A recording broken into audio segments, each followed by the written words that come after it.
c'est l'effervescence au théâtre Mogador. Après le bal des vampires et K, la salle parisienne s'apprête à recevoir le fantôme de l'opéra d'Andrew Lloyd Webber. Cette comédie musicale culte inspirée du roman de Gaston Leroux a conquis le monde entier en racontant l'amour d'un être défiguré pour une belle chanteuse. 20 minutes s'est glissé en coulisses pour voir où en sont les artistes avant la première du 13 octobre prochain. Ça bosse fort et ça répète sec dans les couloirs du théâtre.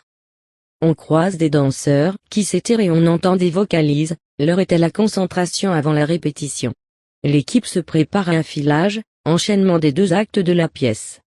Je suis présent à toutes les répétitions de façon à pouvoir modifier mon texte en fonction de la mise en scène, explique Nicolas Engel, adaptateur du livret.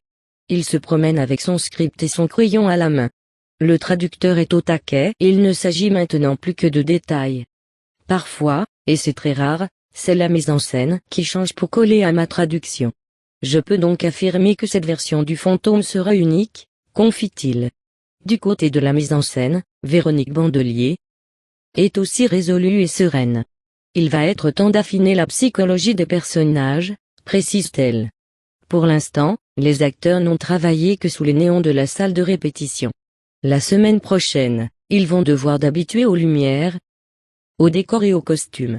La costumière est prête à tout. Corinne Page et son équipe d'une 15aine de personnes planchent sur ces derniers. On en est aux finitions, car il faut savoir que chaque costume comporte environ 10 pièces, des chaussures au chapeau en passant par les bas et les chemises, et que le spectacle en réunit près de 300. Elle n'est pas près de finir son ouvrage car les chanteurs ont une bien curieuse habitude. Quand ils s'angoissent, ils peuvent se mettre à gonfler et prendre jusqu'à 6 kilos qu'ils vont reperdre quand ils seront habitués à leur rôle. Il faut donc constamment réajuster leurs vêtements, raconte-t-elle. Les décors avancent bien pendant ce temps. Éric Lousteau-Carré, producteur exécutif du show, s'affaire sur scène et en coulisses pour que les décors soient prêts pour la semaine prochaine. On en est à tester les changements de décors pour être certain de bien maîtriser la machinerie, explique-t-il.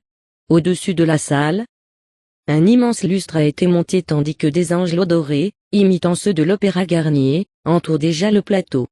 Quand les acteurs vont arriver sur scène, ils vont avoir besoin d'un temps d'adaptation de quelques jours pour se familiariser avec cet impressionnant dispositif, révèle-t-il. Ils vont avoir l'impression d'avoir tout oublié. Et puis, petit à petit, ils vont s'habituer et ce sera magique. Les spectateurs impatients pourront payer un peu moins cher en allant voir des représentations de rodage en avant-première à partir du 5 octobre ou découvrir la pièce totalement prête à partir du 13. On a hâte. Regardez d'autres vidéos sur site vidéo.5la.net.